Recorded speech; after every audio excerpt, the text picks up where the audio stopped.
Tem gente enterrando o filho agora. Literalmente agora.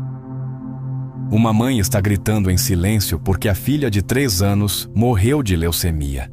Um pai, do outro lado do mundo, volta para casa com uma sacola de pão e encontra os escombros do que era seu bairro. No Brasil, tem gente vendendo o corpo para comprar fralda. E em algum hospital, uma senhora de 84 anos segura a mão do nada, porque ninguém foi visitá-la. Não é ficção, não é drama, é terça-feira. E aí entra a pergunta que arrebenta a lógica. Se Deus existe, e é bom, e é justo, e é poderoso, por que Ele permite tudo isso? Essa não é uma pergunta filosófica, é um grito. Um grito que já saiu da sua boca, mesmo que você negue. C.S. Lewis, um dos maiores defensores da fé cristã no século XX, não escreveu sobre sofrimento como quem fala de longe. Ele escreveu com o estômago, depois de perder o amor da vida dele para o câncer. Antes disso, ele era cético. Virou cristão. Depois, perdeu a esposa. E por pouco, a fé.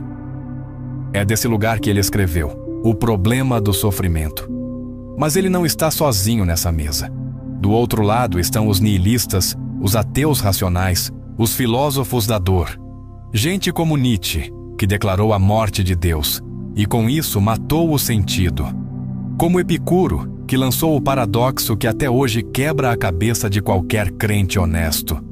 E como Camus, que dizia que o maior dilema da vida é decidir se vale a pena continuar vivendo. Este vídeo não vai te dar conforto barato, vai te dar confronto. Porque aqui a gente vai encarar o sofrimento cara a cara, com coragem, inteligência e brutal honestidade. A gente vai ouvir o que Lewis tem a dizer, mas também vai deixar os opositores falarem, e no final, você vai ter que escolher qual voz você vai levar para a vida. Não é sobre religião, é sobre o que fazer quando o chão desaparece. Dor não destrói a fé, ela a desmascara. A fé que desaba no sofrimento nunca foi fé, foi ilusão confortável, construída para funcionar enquanto tudo está em seu lugar. Mas quando o diagnóstico vem, quando o corpo apodrece em vida, quando a pessoa que você mais ama morre no seu colo, aí só sobra uma pergunta. O que sobra de Deus quando tudo o que Ele deveria proteger é destruído? C.S. Lewis passou por isso. E não nos deu respostas fáceis. Quando Joy, sua esposa, morreu de câncer, Lewis escreveu A Anatomia de uma Dor. Não como um teólogo, mas como um homem quebrado. Ele escreveu: Não tenho medo de que não exista Deus.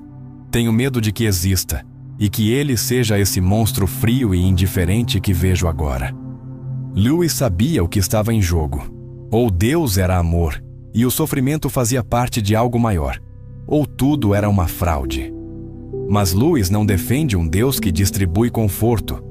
O Deus de O Problema do Sofrimento é o Deus que molda almas com fogo, não com flores. Segundo ele, o sofrimento é necessário porque o ser humano só escuta quando sangra. O sofrimento é o megafone de Deus para despertar um mundo surdo. Essa frase resume a tese central de Lewis. Não que o sofrimento seja bom, mas que Deus o permite porque o nosso orgulho não escuta o sussurro da consciência. Só entende o grito da dor. Mas isso soa quase sádico, certo? Um Deus que nos corrige com tragédias? Aqui é onde entra a lógica teológica, não a emocional. Lewis parte de um ponto radicalmente cristão. O ser humano não é bom por natureza. Não somos vítimas puras, e o sofrimento nesse raciocínio não é apenas injustiça, é consequência do livre-arbítrio coletivo num mundo caído. Para Lewis, Deus não nos criou maus, nos criou livres, e a liberdade implica a possibilidade do erro e do mal. Tentar excluir a possibilidade do sofrimento é excluir a liberdade. É por isso que ele bate firme na ideia de um mundo bonzinho. Um mundo onde ninguém sofre, onde tudo dá certo, seria um mundo de bonecos, não de pessoas. Agora pensa com o cérebro, não só com a emoção. Se todo prazer for concedido, e toda dor for evitada por um Deus Papai, qual valor teria a coragem? A generosidade? O amor verdadeiro? Todas essas virtudes só existem porque há sofrimento. Amor só é real quando envolve sacrifício. Coragem só aparece quando há risco. Esperança só faz sentido quando tudo parece perdido. Lewis não está dizendo que o sofrimento é bom. Está dizendo que o sofrimento revela o que há de bom ou de podre em nós. E mais, é o único caminho possível para um relacionamento real com Deus. Porque, segundo ele, enquanto o ser humano estiver confortável, ele vai tratar Deus como um amuleto.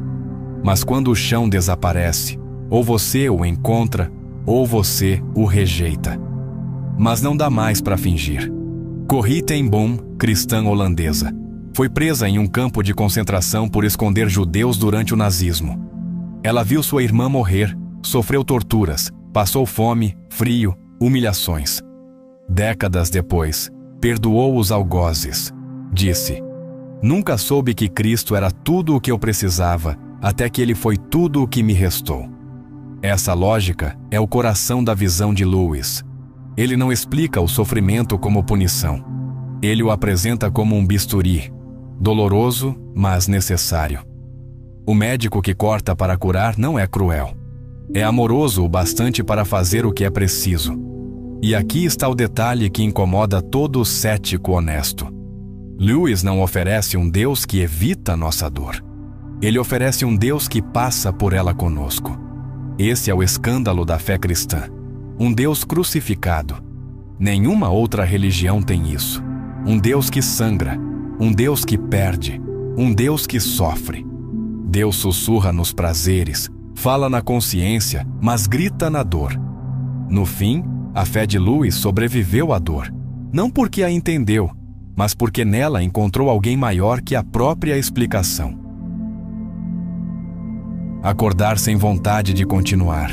Olhar no espelho e não ver ninguém. Passar pelos dias como se fossem versões repetidas de um castigo cego. Essa é a vida para quem perdeu a esperança e não acredita que há alguém no comando. Não é loucura, é lucidez demais. É o que resta quando Deus não passa de um mito reconfortante. A fé de C.S. Lewis pode consolar, mas para o niilismo, isso é apenas uma anestesia estética diante do absurdo. Para os niilistas, o sofrimento não redime, não ensina, não purifica. Ele só revela o vazio. Nietzsche escreveu: "Quem tem um porquê para viver, suporta quase qualquer como."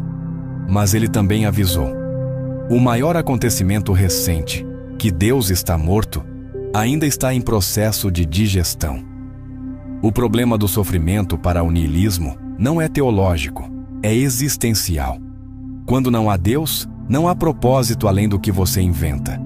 E se você parar de acreditar nesse propósito, tudo desmorona. Camus foi mais longe. Para ele, o único verdadeiro problema filosófico é o suicídio. Se a vida não tem sentido e se o sofrimento é inevitável, por que continuar? Julgar que a vida vale ou não vale a pena ser vivida é responder à pergunta fundamental da filosofia.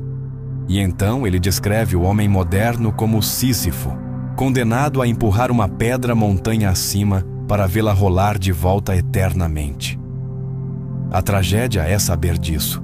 A dignidade é continuar empurrando, sofrer, sabendo que nada será redimido, amar, sabendo que tudo vai acabar, viver, mesmo sem recompensa.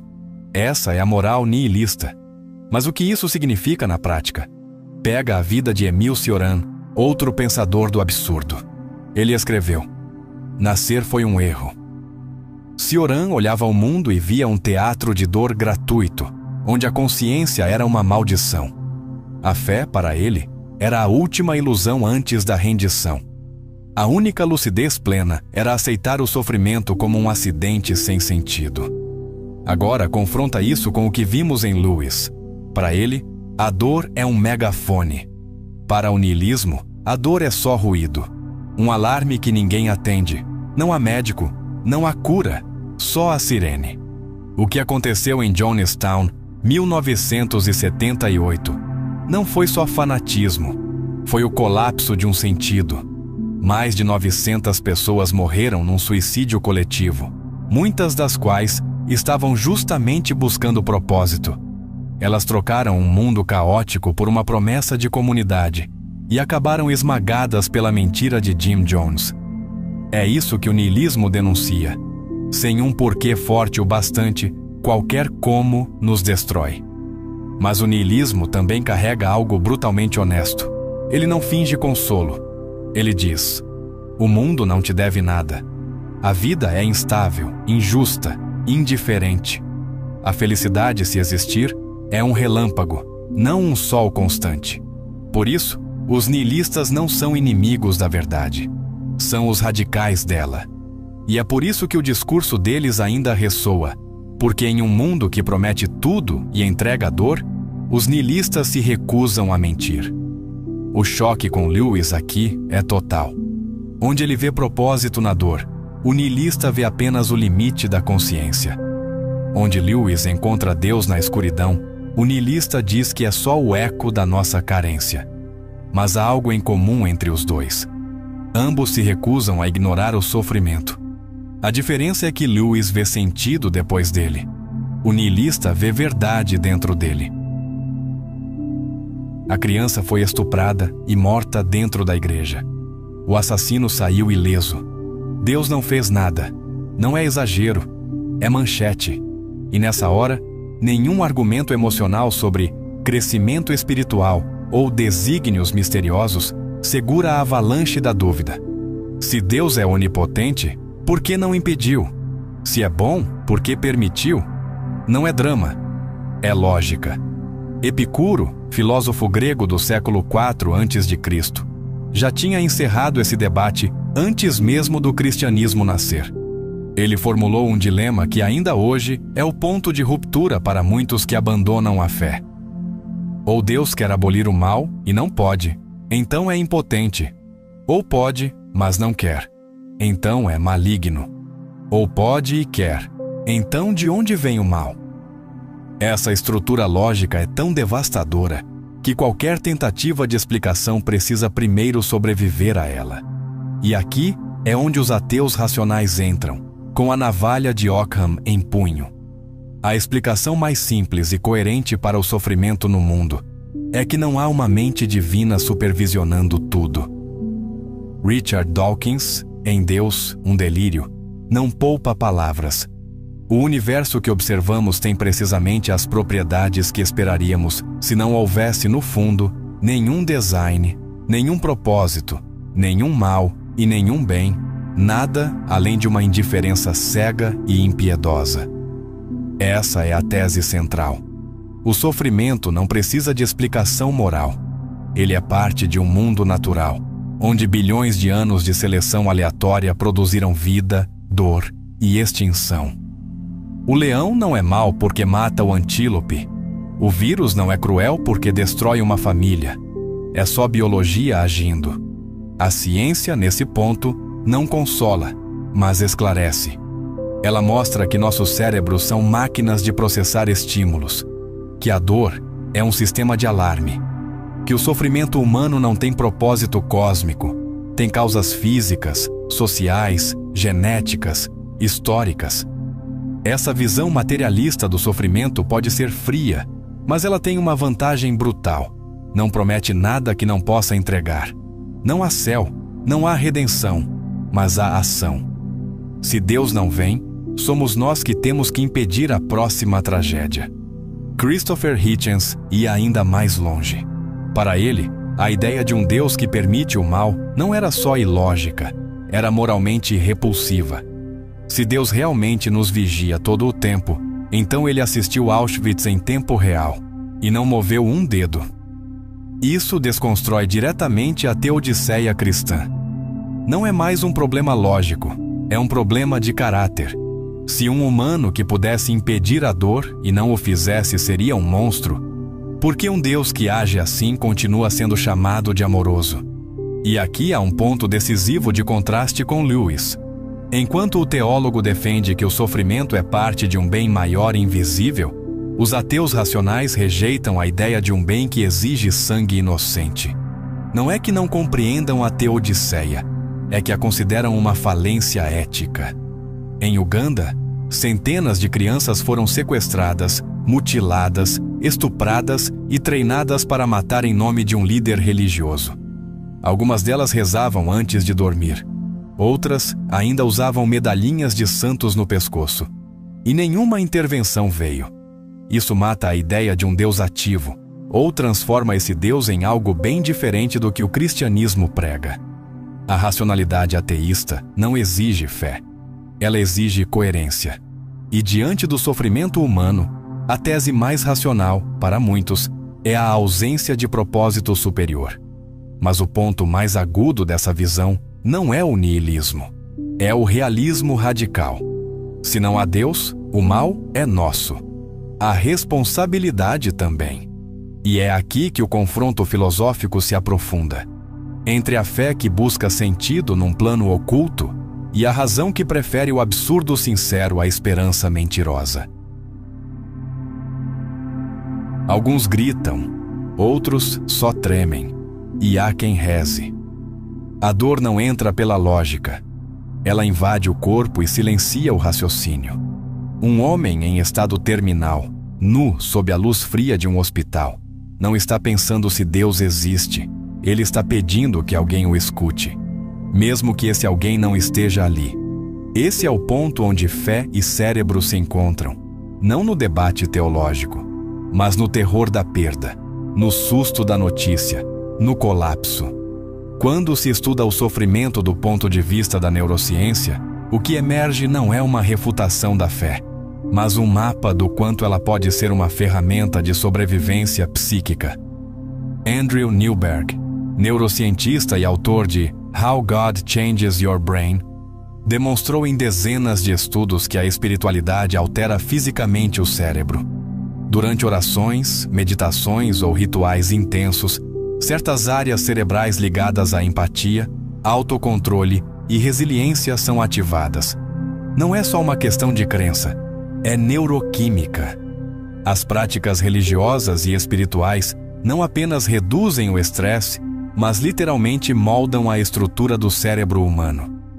Mas o dado mais desconcertante é este: pessoas com fé sólida tendem a suportar a dor física e emocional com mais resistência, mesmo quando essa fé não tem comprovação objetiva. Isso não prova Deus, mas mostra que o cérebro humano parece ter sido moldado para sobreviver melhor quando acredita que não está sozinho. A dor crônica, por exemplo, modifica a substância cinzenta, mas em pacientes com suporte espiritual forte, essa deterioração é significativamente menor. O sofrimento ainda dói, mas não devora o sentido da vida. A pergunta desconfortável aqui não é: Deus existe? É: porque o cérebro humano foi configurado para funcionar melhor com fé? Erro evolutivo? Mecanismo de defesa? Ou pista de algo além? C.S. Lewis se perguntava isso de outro jeito: se encontro em mim um desejo que nenhuma experiência neste mundo pode satisfazer, a explicação mais provável é que fui feito para outro mundo. A ciência não afirma isso, mas não consegue descartar. E aqui o conflito ganha uma camada curiosa. Os ateus racionais acusam a fé de ilusão, mas a neurociência responde: talvez seja, mas é uma ilusão que salva. Talvez, em alguns casos, o delírio seja mais funcional que o diagnóstico. Em campos de guerra, em leitos de dor, em prisões solitárias, a presença de uma crença consistente faz diferença. Não há anestesia para a dor do luto, mas há quem diga que uma oração desconjunta o desespero o suficiente para seguir respirando. O paradoxo moderno é esse: quanto mais avançamos cientificamente, mais descobrimos que a fé, mesmo irracional, é biologicamente útil. Mas isso enfurece tanto os cientistas quanto os teólogos. Os primeiros querem fatos, os segundos querem verdade, e a dor quer alívio. Esse ponto não resolve a questão do mal, mas escancara o motivo pelo qual tantas pessoas não abandonam Deus, mesmo quando tudo ao redor diz para fazê-lo. Lewis dizia que a dor é o megafone de Deus. Mas talvez ela também seja o alto-falante da alma humana, berrando para o cosmos, ainda que em vão. Eu ainda acredito. Se você pudesse viver num mundo perfeito, sem dor, sem perdas, sem culpa, mas sem liberdade, você aceitaria? Sem escolhas, sem riscos, sem alma. Só prazer, estabilidade, previsibilidade. Essa é a paz dos túmulos, não dos vivos. A dor é insuportável, mas é ela que prova que você está vivo. O pecado é terrível, mas é ele que revela que você pode escolher. A felicidade pode ser doce, mas quando é imposta, vira cárcere. Essa é a tensão final, e C.S. Lewis sabia disso. Para ele, a existência da dor não contradiz a bondade de Deus. Ela confirma que ele nos levou a sério o suficiente para nos dar liberdade. O preço do livre-arbítrio é a possibilidade do mal. A felicidade nesse pensamento não é ausência de sofrimento, é presença de sentido. Mas isso desafia toda a lógica imediata. Por que um Deus amoroso colocaria seres frágeis num mundo onde tudo pode destruí-los? A resposta de Lewis não é reconfortante, porque qualquer outra alternativa seria pior. Sem livre-arbítrio, seríamos autômatos. Sem possibilidade de erro, não haveria moralidade real. Sem o risco do mal, o bem não seria escolha, seria programação. E então vem a pergunta mais desconfortável da teologia. Deus preferiu um mundo quebrado com liberdade a um mundo perfeito sem humanidade? Segundo Lewis, sim. Deus criou coisas que tinham livre arbítrio. Isso significa que criaturas podem ir bem ou mal. Algumas foram mal. O livre-arbítrio, embora torne o mal possível, é também a única coisa que torna possível qualquer amor ou bondade que valham a pena. A dor, então, não é o contrário do amor, é o seu risco. A felicidade, por esse raciocínio, não é a ausência do trágico, é a escolha de amar mesmo sob ameaça. Mas e se tudo isso for só racionalização? E se a liberdade humana for só um disfarce nobre para a negligência divina? É aqui que o confronto retorna, com toda a sua força filosófica. Os ateus diriam, um Deus que poderia evitar o sofrimento, mas não evita, não merece adoração. Lewis responde, um Deus que tira a liberdade para evitar o mal, não merece obediência. Esse duelo vai além da lógica, é visceral. O ateu olha o sofrimento e vê abandono. O teísta olha o sofrimento e vê responsabilidade. Ambos estão olhando para o mesmo abismo e interpretando de formas opostas. Durante a Segunda Guerra, muitos judeus rezaram enquanto morriam. Outros perderam a fé para sempre. Mas há um episódio registrado por Elie Wiesel, sobrevivente de Auschwitz. Uma criança foi enforcada. Alguém na multidão sussurrou, onde está Deus? E outro respondeu, ali, pendurado naquela corda. Esse é o retrato mais cru da fé de Lewis, um Deus que não está fora da dor, mas dentro dela. O sofrimento nessa visão não é um erro a ser corrigido, mas um espaço onde a liberdade e o amor se cruzam, e onde Deus, misteriosamente, se deixa crucificar pela criação. Na cruz, Deus se fez vulnerável à dor que o mundo produziu, não para evitá-la, mas para habitá-la conosco. Esse pensamento não resolve o problema do mal, mas muda a pergunta. Não é mais. Por que Deus permite o sofrimento? O que você vai fazer com o sofrimento agora que ele já está aqui? Talvez a felicidade plena nunca tenha sido o objetivo. Talvez o objetivo seja a verdade, mesmo que ela doa. Talvez Deus não queira te poupar do mundo. Talvez Ele queira que você entre nele com os olhos abertos, com a alma em chamas, e escolha amar, mesmo sabendo o preço. Porque talvez, e apenas talvez, essa seja a única liberdade que vale a pena ter. O sofrimento não avisa. Ele entra, arrebenta, desmonta tudo. Às vezes é físico, outras é aquele vazio que ninguém vê, mas que consome por dentro. E quando a dor chega, a pergunta vem: por quê? Por que pessoas boas sofrem? Por que o mundo parece tão injusto? Por que Deus, se existe, permite? Este canal existe para isso, para abrir espaço onde outros se calam, para pensar alto com coragem, com profundidade, com humanidade. Aqui, ninguém foge das perguntas difíceis. Aqui, a fé é confrontada. E a razão também. Se esse conteúdo te tocou, se em algum momento você se sentiu compreendido, provocado ou até um pouco menos sozinho, você já está ajudando. E muito. Só de assistir até aqui, você já faz parte disso. Compartilhar esse vídeo, comentar, refletir, tudo isso dá vida a esse projeto. Mas se você quiser ir além, há 2 formas de apoiar diretamente essa missão. Torne-se membro do canal. Você terá acesso a conteúdos exclusivos, bastidores, enquetes especiais e vai participar de decisões importantes. É uma forma de estar ainda mais perto, mais dentro, mais junto. Use o botão Super Thanks. Com um gesto simples, você ajuda a manter esse conteúdo de pé, com qualidade, liberdade e profundidade. Seu apoio direto sustenta o que o algoritmo muitas vezes não valoriza. Aqui, cada vídeo é feito com o coração sangrando e a mente acesa. Com respeito por quem sofre, com reverência por quem pensa, com amor por quem fica, mesmo quando tudo dói. Se você sente que esse espaço faz sentido, então talvez seja a hora de fazer parte dele de verdade. Obrigado por estar aqui, de verdade.